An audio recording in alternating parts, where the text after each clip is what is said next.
Hekk kif fl-aħħar xhur infetħu t-toroq kollha tal-proġett tal-Luqa Junction fid-direzzjoni permanenti tagħhom u kien fadal biss xogħol fil-mina li taqgħet id-direzzjoni minn Santa Luċija lejn Ħall-Qormi issa din ikompluta.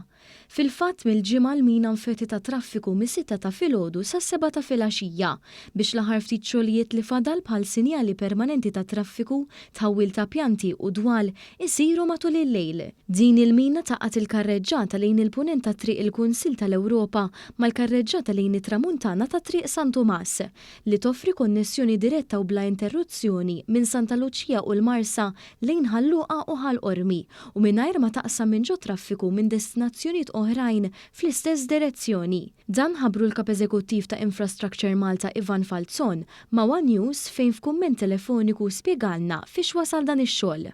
Proġett ta' Dinitrol in-naħa ta' Ħalluqa Junction Project.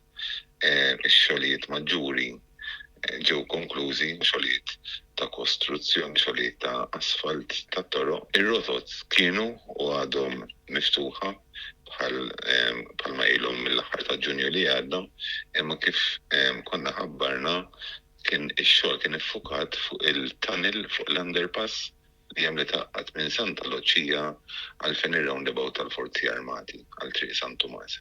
Dak ix-xogħol huwa komplut u din it-tunnel, din il-konnessjoni diretta se tkun miftuħa traffiku bejn is-6 u s-7 ta' filgħaxija.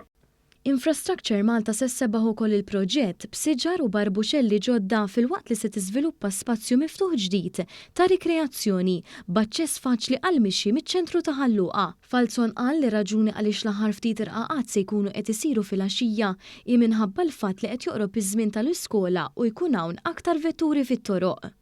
Fil-ġimgħa li ġejjin se nkunu qed nifukaw biex nagħmlu dan il-finishing touches u billi issa huwa perjodu tal-back to school ippjanajnihom li kollha jsiru wara s-7 ta' filgħaxija.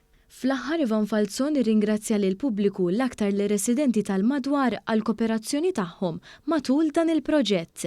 Aħna nixtiequ nirringrazzjaw lill-pubbliku kemm dak li għaddi fl-Akwati u kemm ir-residenti, speċjalment ir-residenti li jgħodu fl-Akwati, tal-kooperazzjoni kontinwa li wrew magħna tul iż-żmien biex implementejna dawn il-proġetti maġġuri.